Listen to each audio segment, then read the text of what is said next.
Okay, it's recorded. Okay, what's up, guys? This is Mark from DsGenie. I have BJ. I'm gonna call it BJ. He's one of the DsGenie members who dropship in the UK.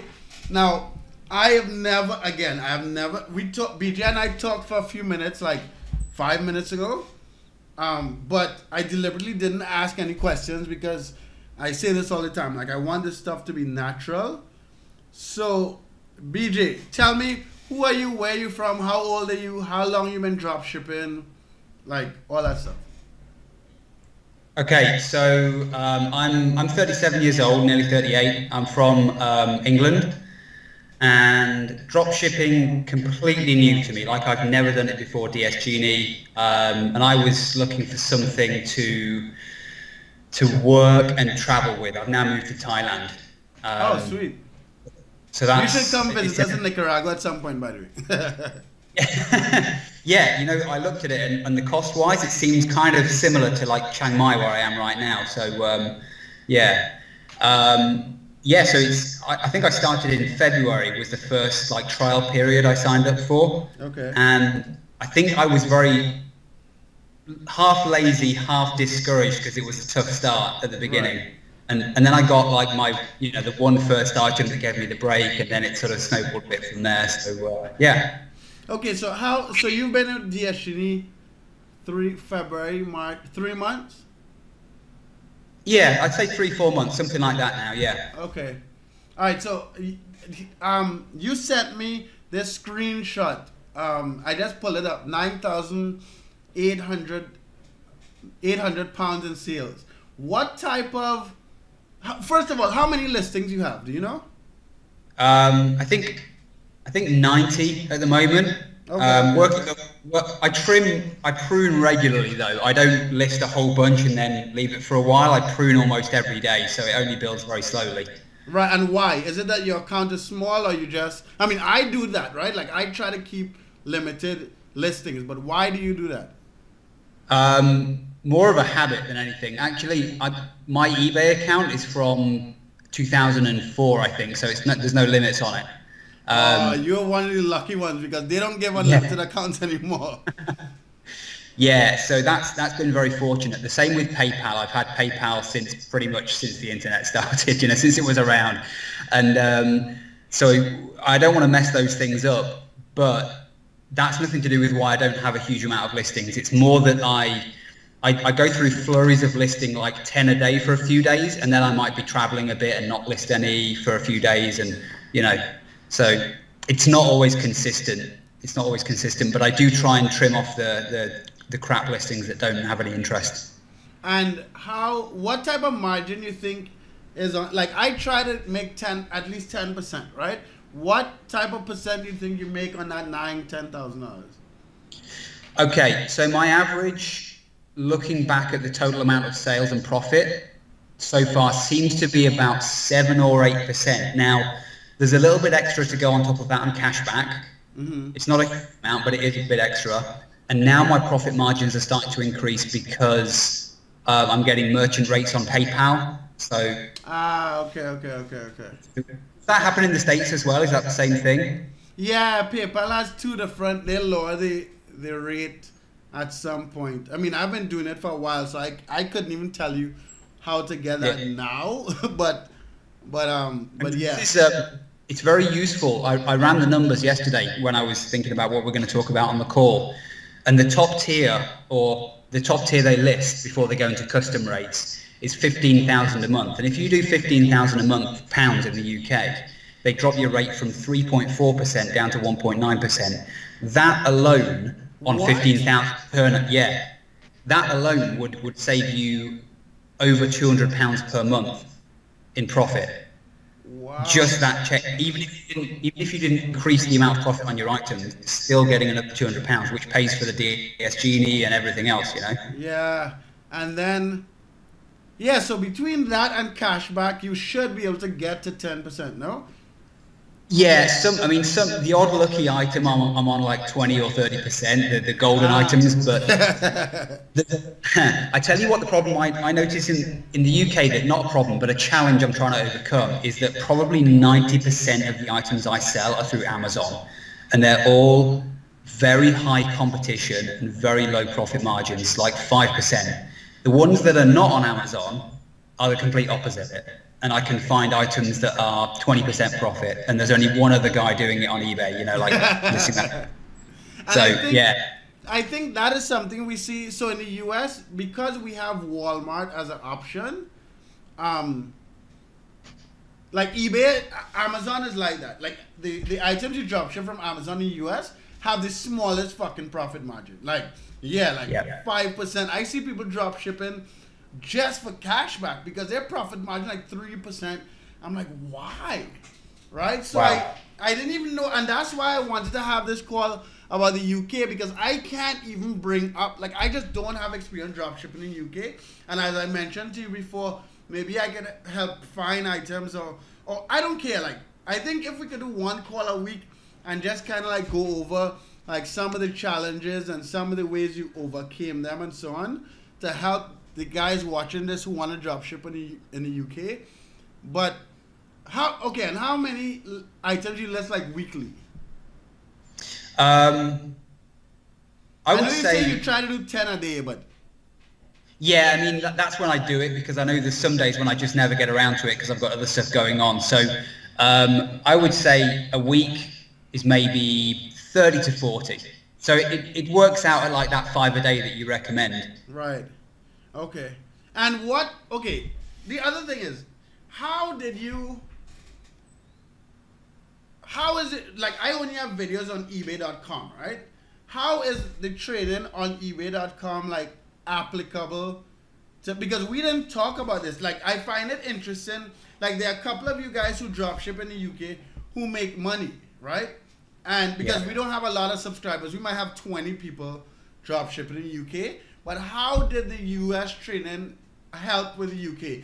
Is it the exact, what is the differences? And to be honest, the technical stuff on eBay, I would say 90% of that's just the same. Maybe the URLs for the pages are a little bit different or whatever, but you can find them with a quick Google. Some of the laws around what you can and can't do are a bit different. For example, you cannot charge a restocking fee. Like, eBay doesn't even have that option for the UK. You just can't. And the consumer protection laws in the UK are very, very strong. So people have, if you're a business, people have the right to return things bought online within 40 days for pretty much any reason. Like, they just change their mind, whatever, got to go back. Oh, wow. As long as it's not been used or, you know, anything like that. So I think, and I don't know the law around this, but I think there's implications there for whether you want to remain a private seller or be a business seller, because that might change things. Okay. But what are you? Are you a private seller or a business seller? I'm still a private seller, but I have a feeling that my turnover has gone to such an amount that at some point eBay is going to give me a nudge and say, come on, you've got to okay. the other side of the fence. I'm going to resist it for as long as I can for reasons like I just told you, but yeah. And how long, I'm trying to figure out, like, I get emails like, do more videos on eBay UK. I guess because people think it's like a big difference between drop shipping on eBay.com and eBay UK. Is there anything in particular? Just kind of tell me, like, how did you get into it? Why did you just assume that it would work on eBay UK? Have you done any stuff online before? Like, I'm just trying to connect some dots, like random dots that a lot of people would ask. I mean, I guess you could say that I'm very like computer savvy and technically quite able. I've done a bit of coding and website design, and so I'm used to working online.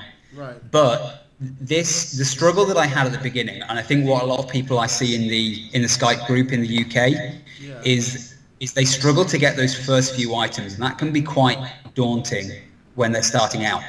Once you've got those first sort of 5 or 10 items, you understand, right, they are out there, and if I keep looking, I can find them. And now I've got 100 items, and probably 30 or 40 of them, you know, are pretty good sellers. Then I know that maybe I'll go through a dry patch of looking at 50 sellers, and they'll all be crap, but then I'll find another 2 sellers that are amazing. So yeah, I think that's the hardest bit for the new people, especially when we see you guys in the US that are listing items that are maybe $50 and you're selling them for a $20 profit margin. And I think, wow, that's like, no, but you know, but let me talk about that, because I think those are the only items that people talk about.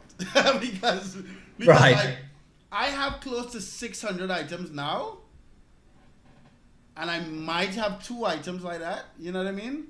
And like, there's no guarantee that that margin is going to stay there.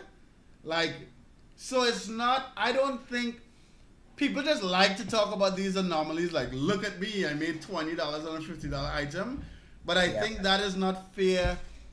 It's hard. You kind of, that's not the norm. That's just not right. Like, you get bigger margins when you drop ship. Like Amazon, you always get the smallest margins. But I feel like, and again, I don't know. We may have more suppliers. So okay, how hard is it to find a competing drop shipper in the UK? I think people drop shipping, and I found once I got my first item and did a little spider from there, I could find tons. But I think they're all doing it on Amazon. That's the thing, and it's the challenge is maybe now to get off Amazon. There's a store called Argos, which is like a catalog delivery store in England, which has some great items. Wilkinson, which is, people in the UK will know what I'm talking about. That's like a home and garden stuff. And if you can find things on those websites, there's almost no competition.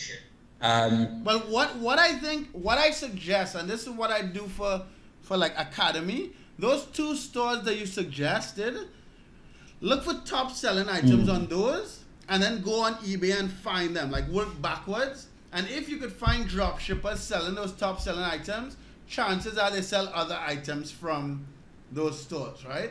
So that's what I do. Like, when I get, because the crazy thing is usually, like, the problem with spidering, like, it's great to find sellers, but the problem with only spidering is that if someone sells from, let's say, Amazon, they tend to only sell from Amazon. So as you spider out on the sellers, you just find other Amazon sellers. You know what I mean? So and that's exactly it. And we're all in this little bubble of like the 20 same sellers that we've all found from the spider tool, right? Right. And then you all end up competing with each other, even though we're not sniping each other. And so that is something I think is definitely to be avoided. And it's lazy though, and it's easy. That's the problem. Having that spider tool button to just click it. And that's the thing. Like, when we started DsGenie 2 years ago, we had that item for the spider tool, right? But we only launched it, like a couple months ago. But we were so naive when we first built DsGenie that, like, we're like, yeah, we're going to pump out all these features immediately, and that shit just didn't happen. You know what I mean? Yeah. But yeah, so, like, try that. Like, try to work backwards. So start on some of the stores that you want to sell from other than Amazon, and try to find other drop shippers selling those things. And when you spider them, you would find, like, as you said, once you find one item, you should be able to find another 10 or 20. Yeah. And do you have a sellers list? How many people you have on your sellers list? Or you don't? Oh, God. That's actually probably the most disorganized part of what I do. I just have a list as long as, like, miles long. The way, that's something I need to get onto, because I do have several sellers that I go back to. I don't have them tagged, but I can see which ones are my good ones, because I've got 6 of their items listed, or 10 of their items listed. So they're the ones I'll hit up again and again. And then sometimes I'll just scan through 20 new sellers just to see if I can pick up anybody new. And how many hours you say you'll put in on a weekly basis drop shipping? I think pure work, I would say about 2 to 3 hours a day. Okay. But because I've left my job in England and I'm in Thailand, where I don't need as much to live on, I'm a little bit lazier and I stretch the work out a little bit. You know, if I cracked on with it every morning, it could be 2 and 3 hours. Sometimes I sit and I watch something on YouTube while I'm working, and it turns into 4 or 5 hours. You know, so yeah. And what do you have, like, a specific goal in dropship? Like, what is your monthly income you need to get to? Is it that you want to get to that goal? Do you think it's possible? Like, I'm just, again, I can answer all these things on Yeah. eBay.com. So I just don't have perspective. yeah, I would say when I started and I was in that trial period that I honestly didn't believe that the UK would work for a little while till I started to get the ball rolling. And every time I've actually been doubtful of where the income could go, a bit more hard work, and I've actually managed to push my belief a little bit further because I've actually, Yeah. you know, I'll give you an example. I had my first big break, one particular item, and it's still I would say 80% of all my turnover and profit comes from this one item that's very high profit, very high value, and it sells every day, almost multiple times. Wow. Now, that was good, but it made me worry, like, what if this one item disappears for whatever reason? Yeah. I got to look for more. I've got to find more. So, in fact, what has happened since then is I've started to find other items like that, and they've started to slot into place. Now, they don't sell as often, but I'm starting to get one from here, one from there, and thinking, yeah, maybe there is stuff out there that it's not just this one fluke, this one good luck, you know? Yeah. So without giving you a specific number, I mean, I don't have, more money's better money. But it is at the moment more or less a full-time income for me. In Thailand, I can live off it at the moment, what I'm making, no problem. Right. But double or treble it would be even better. Why not? Yeah. Yeah, that's interesting. Like, a lot of stuff of what you're saying is pretty much exactly the process I went through when I started, right? So, like, I was in Costa Rica. I just lost every fucking thing I had. And then, like, I got to, like, selling 3 items a week. And I was like, let me see if I can sell 1 a day. And then I got to 1 a day. And then you get to 5 a day. And then, like, maybe I get to 10 a day. So you keep pushing. And it keeps happening. And because I've always, like, you know what? I'm going to do eBay dropshipping and then jump to Amazon. But and I only recently started Amazon, maybe like 6 months ago, maybe less, right? But that's because I kept pushing eBay and I keep selling more, right? So it's like, and that's kind of hard, and that's why I like to get other perspectives, because that stuff like that is hard to. I can explain it, but if it's just my dumbass on YouTube saying the same fucking thing, people will be like, no, he's just lucky, or like one dude told me I'm a genius. I'm like, come on. Like, I have tattoos on my fingers. I can't be that smart. You know what I mean? So, like, I'm a lot of times when I do these YouTube videos, it's to explain that, like, it's the same principles. And the more it's like a rabbit hole, and the more you dig into the rabbit hole, you see other, like, tunnels, and it's not just money raining just everywhere, right? But it's just to find it. It's just to put in a couple hours every day and find it. So it's interesting to hear these kind of stories, because it's exactly what the fuck, like, I went through. I mean, if I could go back in time, and if I found this before I left my job in England, I would have done this a couple of hours every evening in England before leaving to, like, get some kind of, to get some kind of income. It's less stressful that way, and I fully recommend that's what people do. But like you said, it's not that you start out and suddenly the money's there. It's little things, like you find that when your turnover goes up, you can save that £200 a month with the PayPal fees. Right. And then you get the eBay shop, which, again, is another £200 or £300 a month saved. Right. And then one thing I did, actually, which is maybe not off the subject of DsGenie, but I had a credit card with some debt on it, and I figured out that I buy so much stuff a month on that the turnover is more than I've got monthly on the entire card. So effectively, I now get 0 interest on that credit card.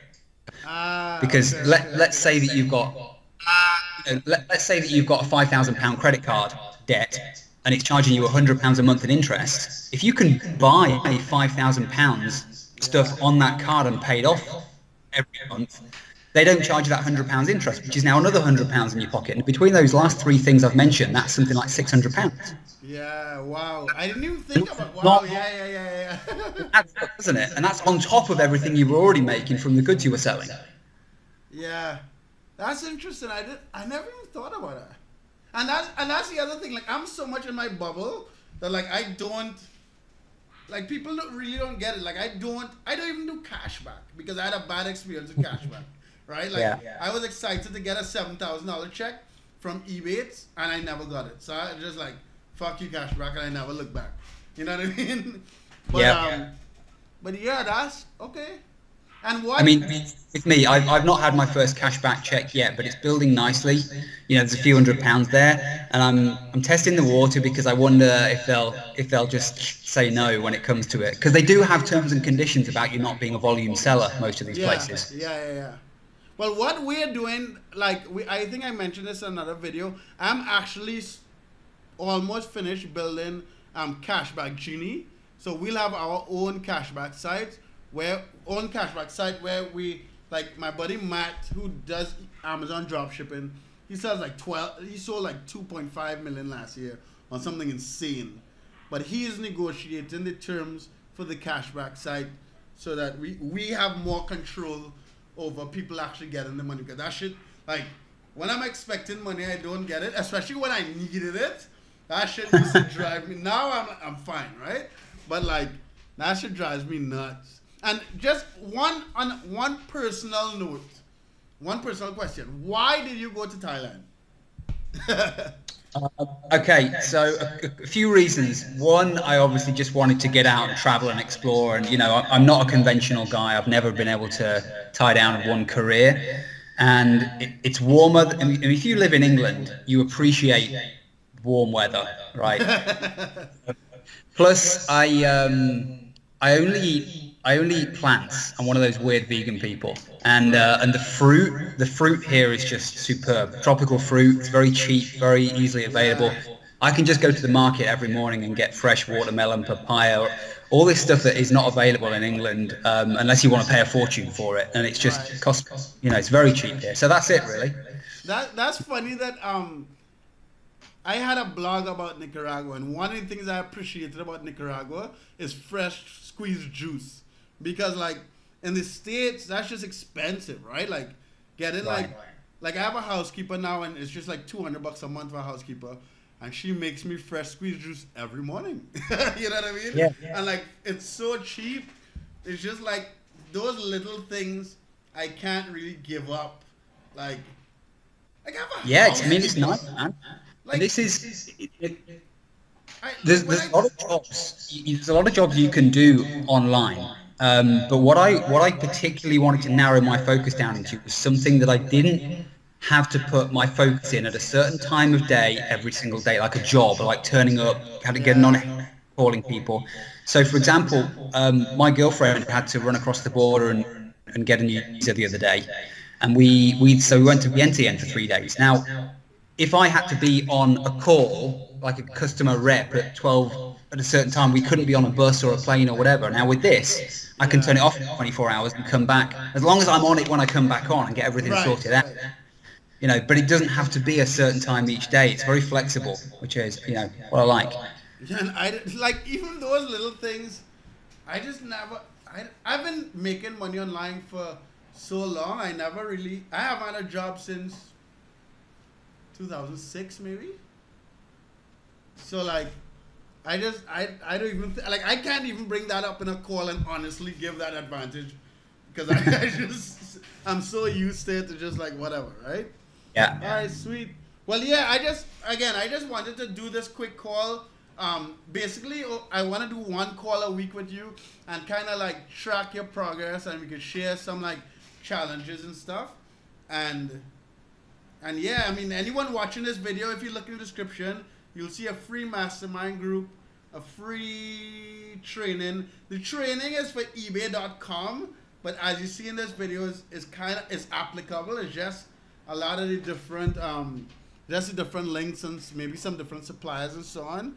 And there's a link in the description to join DsGenie UK. It's $7 for the trial for 9 days, and then it's $100 a month. The reason, those of you guys who don't follow the channel, the reason why, yes, $100 seems like a lot of money, but we cannot sell DsGenie to unlimited amount of people, because we don't want it to cannibalize each other.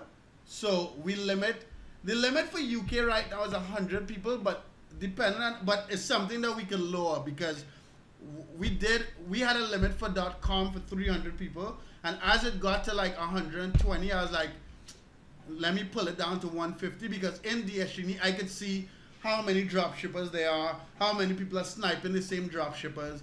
And like my goal with DsGenie, like honestly, I could do paid marketing, sell this motherfucker to like 2,000 subscribers and run with my money in 6 months, right? But the goal is to get just a small amount of people. Like we have 170 people in the US.